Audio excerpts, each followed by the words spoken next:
ಈ ಕೆಳಗಿನ ಹೇಳಿಕೆಗಳನ್ನು ಗಮನಿಸಿ ಸಂಕೇತಗಳ ಸಹಾಯದಿಂದ ಉತ್ತರಿಸಿ. ಅಂದರೆ ಮೊದಲನೇದು ತೆಹ್ರಿ ಅಣೆಕಟ್ಟು. ಈ ತೆಹ್ರಿ ಅಣೆಕಟ್ಟು ಭಾರತದ ಅತಿ ಎತ್ತರದ ಅಣೆಕಟ್ಟಾಗಿದೆ. ಈ ಅಣೆಕಟ್ಟನ್ನು ಅಂದರೆ ಈ ತೆಹ್ರಿ ಅಣೆಕಟ್ಟನ್ನು ಭಾಗೀರಥಿ ನದಿಗೆ ನಿರ್ಮಿಸಲಾಗಿದೆ. ಈ ಅಣೆಕಟ್ಟು ಜಾರ್ಖಂಡ್ನಲ್ಲಿದೆ. ನೋಡಿ ಆಪ್ಷನ್ಸ್ ನೋಡಿ. ಇದಕ್ಕೆ ಸರಿಯಾದ ಉತ್ತರ ಎ ಮತ್ತು ಬಿ ಮಾತ್ರ ಸರಿ. ಅಂದರೆ ತೆಹ್ರಿ ಅಣೆಕಟ್ಟು ಭಾರತದ ಅತ್ಯಂತ ಎತ್ತರವಾದ ಅಣೆಕಟ್ಟಾಗಿದೆ. ಈ ಅಣೆಕಟ್ಟನ್ನು ಭಾಗೀರಥಿ ನದಿಗೆ ನಿರ್ಮಿಸಲಾಗಿದೆ. ನಾವು ಸಿಡ್ಬಿ ಅಂತ ಕರಿತೀವಿ. ಸಿಡ್ಬಿಗೆ ಸಂಬಂಧಿಸಿದಂತಹ ಕೆಲವೊಂದು ಹೇಳಿಕೆಗಳನ್ನು ಕೊಟ್ಟಿದೆ. ನೋಡಿ ಇಲ್ಲಿ ಸಿಡ್ಬಿ ಇಲ್ಲಿ ವಿಸ್ತೃತ ರೂಪ ಕೊಟ್ಟಿದ್ದಾರೆ. Small industries development bank of India. SIDBI ಇದರ ವಿಸ್ತೃತ ರೂಪ small industries development bank of India. ಇದರ ಕೇಂದ್ರ ಕಚೇರಿ ಮುಂಬೈನಲ್ಲಿದೆ. ಆಪ್ಷನ್ ಸಿ ನೋಡಿ. ಸೂಕ್ಷ್ಮ, ಸಣ್ಣ ಮತ್ತು ಮಧ್ಯಮ ಗಾತ್ರದ ಕೈಗಾರಿಕೆಗಳಿಗೆ ಹಣಕಾಸು ಸಹಾಯ ಮಾಡುವ ಸಂಸ್ಥೆಯಾಗಿದೆ. ಯಾವುದು? ಸಿಡ್ಬಿ. ಹಾಗಾದರೆ ಸಿಡ್ಬಿಗೆ ಸಂಬಂಧಿಸಿದಂತೆ ಈ ಕೆಳಗಿನ ಯಾವ ಯಾವ ಹೇಳಿಕೆಗಳು ಸರಿಯಾಗಿವೆ ನೋಡಿ. ಸರಿಯಾದ ಉತ್ತರ ಎ ಮತ್ತು ಸಿ ಮಾತ್ರ ಸರಿ. ಅಂದರೆ ಸಿಡ್ಬಿಯ ಎಕ್ಸ್ಪ್ಲನೇಷನ್ ಅಥವಾ ವಿಸ್ತೃತ ರೂಪ small industries development bank of India. Small industries development bank of India. ಇದು ಯಾವುದಕ್ಕೆ ಸಂಬಂಧಿಸಿದೆ ಅಂದರೆ ಸೂಕ್ಷ್ಮ, ಸಣ್ಣ, ಮಧ್ಯಮ ಗಾತ್ರದ ಕೈಗಾರಿಕೆಗಳಿಗೆ ಹಣಕಾಸು ಸಹಾಯವನ್ನು ಮಾಡುತ್ತದೆ ಸಿಡ್ಬಿ ಬ್ಯಾಂಕು. ನೆಕ್ಸ್ಟ್ ನೋಡಿ.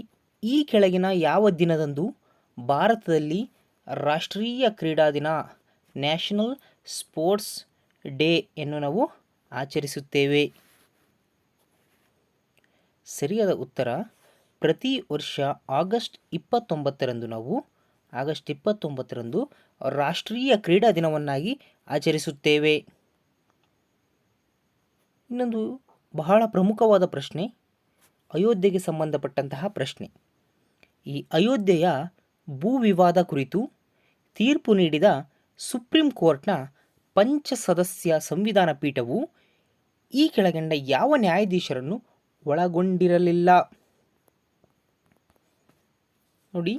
S Abdul Nazeer, Dhananjaya Y Chandrachud, Ashok Bhushan, Prashant Bhushan. ಸರಿಯಾದ ಉತ್ತರ ಪ್ರಶಾಂತ್ ಭೂಷಣ್. ಅಂದರೆ ಯಾವ ಅಯೋಧ್ಯೆ ಭೂ ವಿವಾದಕ್ಕೆ ಸಂಬಂಧಪಟ್ಟಂತಹ ತೀರ್ಪು ಕೊಟ್ಟರಲ್ಲ, ಪಂಚಸದಸ್ಯ ತೀರ್ಪು, ಆ ತೀರ್ಪಿನಲ್ಲಿ ಅಬ್ದುಲ್ ನಜೀರು, ಧನಂಜಯ್ ವಾಯ್ ಚಂದ್ರಚೂಡ್ ಅವರು ಮತ್ತು ಅಶೋಕ್ ಭೂಷಣ್ ಇವರು ಅದರೊಳಗಡೆ ಇದ್ದರು. ಪ್ರಶಾಂತ್ ಭೂಷಣ್ ಆ ಪಂಚಪೀಠ ಸದಸ್ಯದಲ್ಲಿ ಈತ ಇರಲಿಲ್ಲ. Indian institute of pulses research. Indian institute of pulses research ಇದು ಇರುವ ಸ್ಥಳ ಯಾವುದು? ಕಾನ್ಪುರ, ಖರಗ್ಪುರ್, ಇಂದೋರ್, ಲಕ್ನೋ. ಸರಿಯಾದ ಉತ್ತರ Kanpur. Indian institute of pulse research ಅನ್ನು ನಾವು ಕಾನ್ಪುರದಲ್ಲಿ ನಾವು ಕಾಣಬಹುದು. The women in the window. ಈ ಕಾದಂಬರಿಯ ಕರ್ತೃ ಯಾರು? The women in the window. ಸರಿಯಾದ ಉತ್ತರ A J fin. A J fin ಇವರು ಪ್ರಸಿದ್ಧವಾದ ಕಾದಂಬರಿಯಾದ ದ ವುಮೆನ್ ಇನ್ ದ ವಿಂಡೋವನ್ನು ಬರೆದಿದ್ದಾರೆ. The women in the window. 1 gigabyte ಎಷ್ಟು ಮೆಗಾಬೈಟ್ಗೆ ಸಮಾನ? 1 gigabyte 1 GB equals how much MB ಅಂತ. ಸರಿಯಾದ ಉತ್ತರ 1024 MB. 1 GBಗೆ 1024 MB ಬರುತ್ತೆ. ನೆಕ್ಸ್ಟ್ ಡೆಡ್ ಸಿ ಅಂತ ನಾವು ಕರಿತೀವಿ, ಮೃತ ಸಮುದ್ರ. ಈ ಮೃತ ಸಮುದ್ರವು ಯಾವ 2 ದೇಶಗಳ ನಡುವೆ ಇದೆ? ಬಹಳ ಪ್ರಮುಖವಾದ ಪ್ರಶ್ನೆ, ಮೋಸ್ಟ್ ರಿಪೀಟೆಡ್ ಪ್ರಶ್ನೆ. ಯಾವುದು ಡೆಡ್ ಸಿ ಯಾವ ಎರಡು ದೇಶಗಳ ನಡುವೆ ಬರುತ್ತೆ ನೋಡಿ. ಇರಾಕ್ ಮತ್ತು ಸಿರಿಯಾ, ಇರಾನ್ ಮತ್ತು ಟರ್ಕಿ, ಜೋರ್ಡಾನ್ ಮತ್ತು ಸಿರಿಯಾ, ಇಸ್ರೇಲ್ ಮತ್ತು ಜೋರ್ಡಾನ್. ಸರಿಯಾದ ಉತ್ತರ ಇಸ್ರೇಲ್ ಮತ್ತು ಜೋರ್ಡಾನ್ ಈ ಎರಡೂ ದೇಶಗಳ ನಡುವೆ ಡೆಡ್ ಸಿಯು ಕಂಡುಬರುತ್ತದೆ.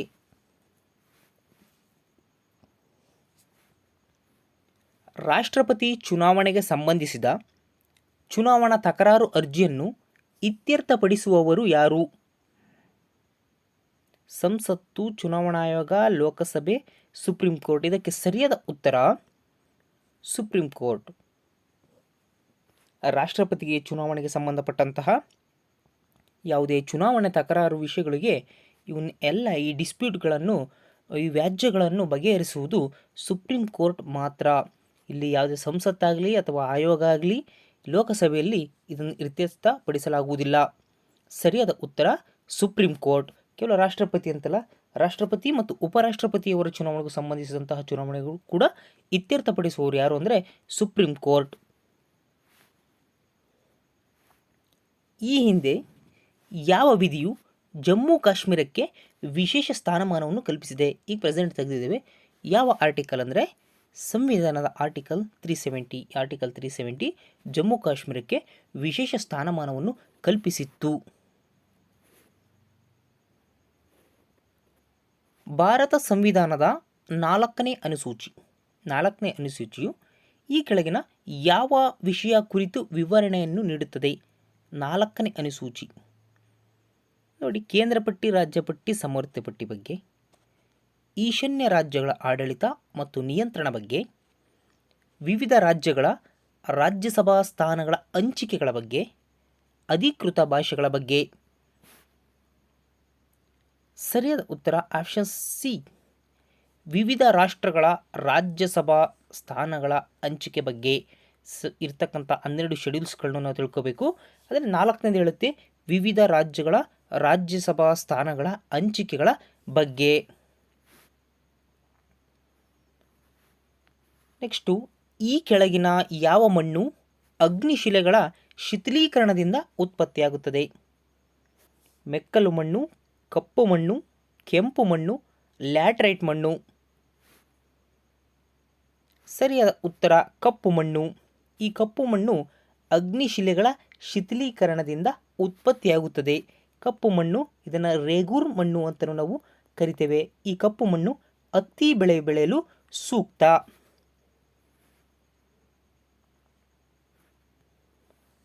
ಪರ್ವತ ಸರಣಿಗಳು ಮತ್ತು ಅವುಗಳಲ್ಲಿ ಕಂಡುಬರುವ ಅತ್ಯುನ್ನತ ಶಿಖರಗಳಿಗೆ ಸಂಬಂಧಿಸಿದಂತೆ ಕೆಳಗಿನ ಯಾವ ಹೊಂದಾಣಿಕೆ ಸರಿಯಾಗಿದೆ ಎಂಬುದನ್ನು ತಿಳಿಸಿ. ಕೆಳಗಿಂದ ಪರ್ವತ ಸರಣಿಗಳನ್ನು ಕೊಟ್ಟಿದೆ, ಹಾಗೆ ಆ ಪರ್ವತ ಸರಣಿಯಲ್ಲಿ ಬರ್ತಕ್ಕಂಥ ಶಿಖರಗಳನ್ನು ಕೊಟ್ಟಿದೆ. ನೋಡಿ, ಪೂರ್ವಘಟ್ಟಗಳಲ್ಲಿ ಆರ್ಮಾಗೊಂಡ, ನೀಲಗಿರಿ ಪರ್ವತಗಳು, ಅದರಲ್ಲಿ ದೊಡ್ಡ ಬೆಟ್ಟ, ಮೈಕಲ್ ಪರ್ವತಗಳು, ಇದರಲ್ಲಿ ಅಮರಕಂಟಕ, ಮೇಲಿನ ಎಲ್ಲವೂ ಸರಿ. ಸರಿಯಾದ ಉತ್ತರ ಮೇಲಿನ ಎಲ್ಲವೂ ಸರಿ. ಪೂರ್ವಘಟ್ಟಗಳಲ್ಲಿ ಅತ್ಯಂತ ಅತ್ಯುನ್ನತ ಶಿಖರ ಅಂದರೆ ಆರ್ಮಕೊಂಡ. ನೀಲಗಿರಿ ಪರ್ವತಗಳಲ್ಲಿ ಅತ್ಯಂತ ಎತ್ತರವಾದ ಶಿಖರ ಅಂತ ಕೇಳಿದರೆ ದೊಡ್ಡ ಬೆಟ್ಟ. ಹಾಗೆ ಮೈಕಲ್ ಪರ್ವತಗಳಲ್ಲಿ ಅತ್ಯುನ್ನತ ಶಿಖರ ಅಥವಾ ದೊಡ್ಡ ಶಿಖರ ಅಂತ ಕೇಳಿದರೆ ಅದು ಅಮರಕಂಟಕ. ಹಾಗಾಗಿ ಮೇಲಿನ 3 ಸಮೇತ ಸರಿಯಾಗಿವೆ. ಈ ಕೆಳಗಿನವುಗಳಲ್ಲಿ ಭಾರತಕ್ಕೆ ಸಂಪೂರ್ಣ ಜವಾಬ್ದಾರಿಯುತ ಸರ್ಕಾರವನ್ನು ರಚಿಸಲು ಅವಕಾಶ ಕಲ್ಪಿಸಿದ ಕಾಯ್ದೆ ಯಾವುದು? ಜವಾಬ್ದಾರಿಯುತ ಸರ್ಕಾರವನ್ನು ರಚಿಸಕ್ಕೆ ಕಲ್ಪಿಸಿದಂತಹ ಕಾಯ್ದೆ ಯಾವುದು? 1935ರ ಭಾರತ ಸರ್ಕಾರ ಕಾಯ್ದೆ, 1919ರ ಮಾಂಟೆಗು ಚೆಮ್ಸ್ಫೋರ್ಡ್ ಕಾಯ್ದೆ, 1909ರ ಮಿಂಟೋ ಮಾರ್ಲೆ ಕಾಯ್ದೆ, 1947ರ ಭಾರತ ಸ್ವಾತಂತ್ರ್ಯ ಕಾಯ್ದೆ. ಸರಿಯಾದ ಉತ್ತರ 1935ರ ಭಾರತ ಸರ್ಕಾರ ಕಾಯ್ದೆ. ಈ ಕಾಯ್ದೆಯು ಭಾರತಕ್ಕೆ ಸಂಪೂರ್ಣ ಜವಾಬ್ದಾರಿಯುತ ಸರ್ಕಾರವನ್ನು ರಚನೆ ಮಾಡಲು ಅವಕಾಶವನ್ನು ಕಲ್ಪಿಸಿಕೊಡ್ತು. ಯಾವ ಕಾಯ್ದೆ? 1935ರ ಭಾರತೀಯ ಸರ್ಕಾರ ಕಾಯ್ದೆ. ನೋಡಿ, ಅರ್ಥಶಾಸ್ತ್ರದಲ್ಲಿ ಒಂದು ಪ್ರಮುಖ ಪುಸ್ತಕಗಳಲ್ಲಿ ಒಂದಾಗಿರ್ತಕ್ಕಂಥ general theory of employment, interest and money. General theory of employment, interest and money. ಈ ಗ್ರಂಥವನ್ನು ಯಾರು ರಚನೆ ಮಾಡಿದ್ದಾರೆ? General theory of employment, interest and money. ಯಾವ ಅರ್ಥಶಾಸ್ತ್ರಜ್ಞ? ಇದಕ್ಕೆ ಸರಿಯಾದ ಉತ್ತರ John Maynard Keynes. John Maynard Keynes ಅವರು general theory of employment, interest and money ಎಂಬ ಗ್ರಂಥವನ್ನು ರಚಿಸಿದ್ದಾರೆ.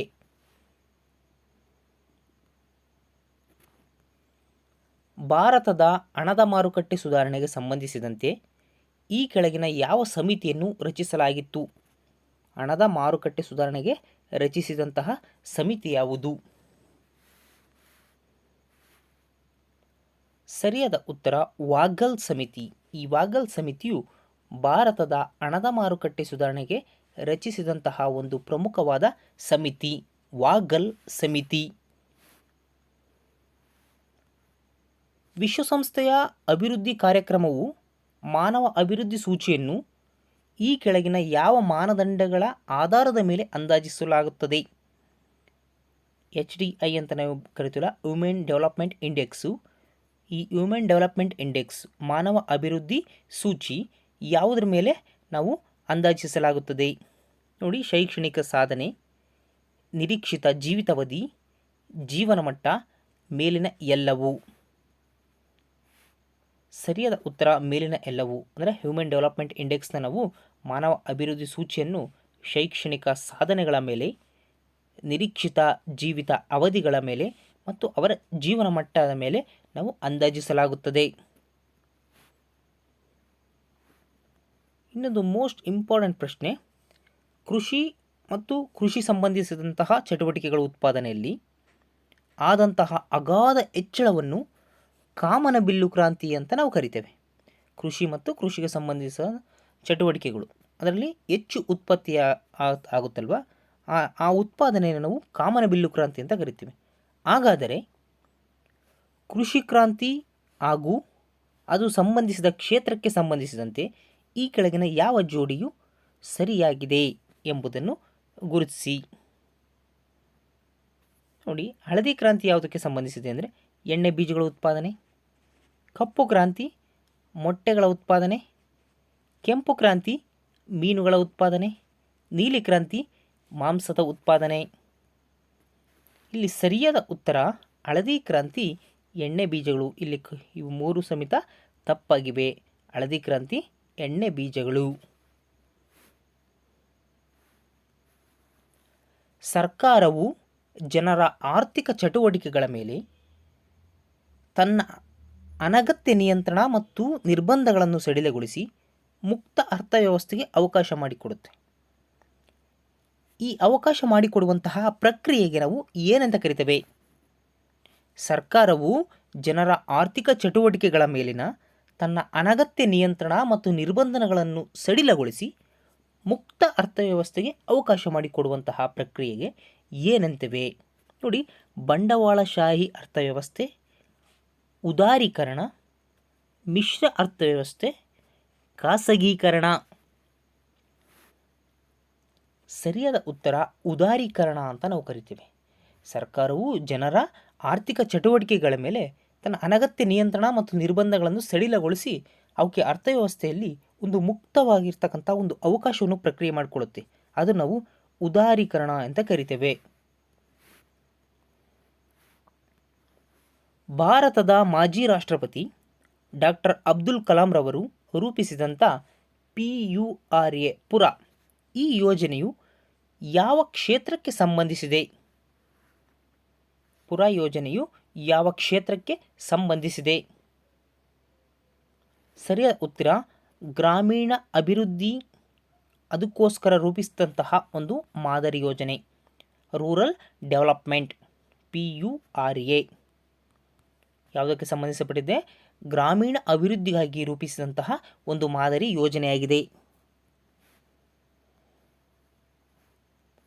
ಭಾರತದ ನೈಜ ಅಭಿವೃದ್ಧಿ ಎಂದರೆ ಅದು ಗ್ರಾಮಗಳ ಅಭಿವೃದ್ಧಿ. ಈ ಹೇಳಿಕೆಯನ್ನು ನೀಡಿದವರು ಯಾರು? ಭಾರತದ ನೈಜ ಅಭಿವೃದ್ಧಿ ಅಂದರೆ ಅದು ಗ್ರಾಮಗಳ ಅಭಿವೃದ್ಧಿ ಅಂತ ಹೇಳಿಕೆಯನ್ನು ನೀಡಿದ ವ್ಯಕ್ತಿ ಯಾರು? ನೋಡಿ, ಆಚಾರ್ಯ ವಿನೋಬಾ ಭಾವೆ, ಅರವಿಂದ್ ಘೋಷ್, ಮೇಧಾ ಪಾಟ್ಕರ್, ಮಹಾತ್ಮ ಗಾಂಧೀಜಿ. ಸರಿಯಾದ ಉತ್ತರ ಮಹಾತ್ಮ ಗಾಂಧೀಜಿಯವರು ಈ ಹೇಳಿಕೆಯನ್ನು ನೀಡ್ತಾರೆ. ಏನಂತಂದರೆ ಭಾರತ ನೈಜ ಅಭಿವೃದ್ಧಿ ಅಂದರೆ ಅದು ಗ್ರಾಮಗಳ ಅಭಿವೃದ್ಧಿ. ಜಗತ್ತಿನ ಪ್ರಮುಖ ಜಲಸಂಧಿಗಳಲ್ಲಿ ಒಂದಾಗಿರ್ತಕ್ಕಂಥ ಇಂಗ್ಲೀಷ್ ಕಾಲುವೆ ಇವುಗಳ ನಡುವೆ ಸಂಪರ್ಕ ಕಲ್ಪಿಸುತ್ತದೆ. ಅಂದರೆ ಇಂಗ್ಲೀಷ್ ಕಾಲುವೆ ಯಾವ ಎರಡು ದೇಶಗಳ ನಡುವೆ ಸಂಪರ್ಕವನ್ನು ಕಲ್ಪಿಸುತ್ತದೆ? ಬಹಳ ಮೋಸ್ಟ್ ಇಂಪಾರ್ಟೆಂಟ್ ಪ್ರಶ್ನೆ. ಇಂಗ್ಲೀಷ್ ಕಾಲುವೆ.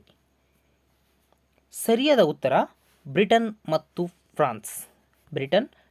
ಫ್ರಾನ್ಸ್ ಇವೆರಡೂ ದೇಶಗಳ ನಡುವೆ ಸಂಪರ್ಕವನ್ನು ಕಲ್ಪಿಸುತ್ತದೆ. ಅದು ಇಂಗ್ಲೀಷ್ ಕಾಲುವೆ, ಇಂಗ್ಲೀಷ್ ಕ್ಯಾನಲ್ ಬ್ರಿಟನ್ ಮತ್ತು ಫ್ರಾನ್ಸ್ ದೇಶಗಳ ನಡುವೆ ಸಂಪರ್ಕವನ್ನು ಕಲ್ಪಿಸುತ್ತದೆ. ಈ ಕೆಳಗಂಡ ಯಾವ ಪಂಚವಾರ್ಷಿಕ ಯೋಜನೆಯ ಅವಧಿಯಲ್ಲಿ ಸ್ಮೈಲಿಂಗ್ ಬುದ್ಧ ಎನ್ನುವಂಥ ಪೋಖ್ರಾನ್ 1 ಈ ನ್ಯೂಕ್ಲಿಯರ್ ಟೆಸ್ಟನ್ನು ಅಣು ಪರೀಕ್ಷೆಯನ್ನು ನಡೆಸಲಾಗುತ್ತದೆ? ಸ್ಮೈಲಿಂಗ್ ಬುದ್ಧ. ಸರಿಯಾದ ಉತ್ತರ 4ನೇ ಪಂಚವಾರ್ಷಿಕ ಯೋಜನೆಯ ಸಂದರ್ಭದಲ್ಲಿ ಸ್ಮೈಲಿಂಗ್ ಬುದ್ಧ ಎಂಬ ಹೆಸರಿನ ಪೋಖ್ರಾನ್ 1 ರಾಜಸ್ಥಾನದಲ್ಲಿ ಈ ಪೋಖ್ರಾನ್ 1 ಎನ್ನುವಂತಹ ಅಣು ಪರೀಕ್ಷೆಯನ್ನು ನಡೆಸಲಾಯಿತು. ಪ್ರವಾಸೋದ್ಯಮ ಸ್ಪರ್ಧಾತ್ಮಕ ವರದಿ ಸೂಚ್ಯಂಕವನ್ನು ಯಾವ ಸಂಸ್ಥೆ ಬಿಡುಗಡೆಗೊಳಿಸುತ್ತದೆ? ಈ ಥರ ವರದಿ ಸೂಚ್ಯಂಕಗಳಿಗೆ ಸಂಬಂಧಪಟ್ಟಂತಹ ಒಂದು ಪ್ರಶ್ನೆ ಪ್ರತಿ ಎಕ್ಸಾಮ್ಗಳಲ್ಲಿ ಇದ್ದೇ ಇರುತ್ತದೆ. ಇಲ್ಲಿ ಪ್ರವಾಸೋದ್ಯಮ ಸ್ಪರ್ಧಾತ್ಮಕ ವರದಿ ಸೂಚ್ಯಂಕ ಕೇಳಿದ್ದೇನೆ. ಸರಿಯಾದ ಉತ್ತರ ವರ್ಲ್ಡ್ ಎಕನಾಮಿಕ್ ಫೋರಂ ಅವರು ಪ್ರವಾಸೋದ್ಯಮ ಸ್ಪರ್ಧಾತ್ಮಕ ವರದಿ ಸೂಚ್ಯಂಕವನ್ನು ಬಿಡುಗಡೆಗೊಳಿಸುತ್ತಾರೆ. ಯಾರು? World economic forum. ನೆಕ್ಸ್ಟು 2011ರ ಜನಗಣತಿ ಪ್ರಕಾರ ಅತಿ ಹೆಚ್ಚು ಜನಸಂಖ್ಯೆ ಹೊಂದಿರುವಂತಹ ರಾಜ್ಯ ಉತ್ತರ ಪ್ರದೇಶ. ಹಾಗಾದರೆ ಅತಿ ಕಡಿಮೆ ಜನಸಂಖ್ಯೆಯುಳ್ಳ ರಾಜ್ಯ ಯಾವುದು? ಮೇಘಾಲಯ, ತ್ರಿಪುರ, ಸಿಕ್ಕಿಂ, ಅರುಣಾಚಲ ಪ್ರದೇಶ. ಸರಿಯಾದ ಉತ್ತರ ಸಿಕ್ಕಿಂ. ಅತಿ ಹೆಚ್ಚು ಜನಸಂಖ್ಯೆ ಇರುವುದು ಉತ್ತರ ಪ್ರದೇಶದಲ್ಲಿ, ಅತಿ ಕಡಿಮೆ ಜನಸಂಖ್ಯೆ ಇರುವುದು ಸಿಕ್ಕಿಂನಲ್ಲಿ. ನೆಕ್ಸ್ಟು ಸಾವಿರಾರು ಜನರ ಸಾವು ನೋವಿಗೆ ಕಾರಣವಾಗಿರ್ತಕ್ಕಂಥ ಭೋಪಾಲ್ ಅನಿಲ ದುರಂತ, ಮಿಥೈಲ್ ಐಸೋಸೈನೇಟ್ ಎನ್ನುವಂತಹ ಅನಿಲ. ಈ ದುರಂತ ಯಾವ ವರ್ಷದಲ್ಲಿ ನಡೆಯಿತು? December 1985, December 1983, December 1984, December 1988. ಗೆಳೆಯರೇ, ಈ ಪ್ರಶ್ನೆಗೆ ಸರಿಯಾದ ಉತ್ತರವನ್ನು ನನ್ನ ಕಾಮೆಂಟ್ ಬಾಕ್ಸಲ್ಲಿ ನೀವು ಕಾಮೆಂಟ್ ಮಾಡಿ. ಇದಕ್ಕೆ ಸರಿಯಾದ ಉತ್ತರವನ್ನು ನಾನು ಮುಂದಿನ ವಿಡಿಯೋದಲ್ಲಿ ನೀಡುತ್ತೇನೆ. ಧನ್ಯವಾದಗಳು.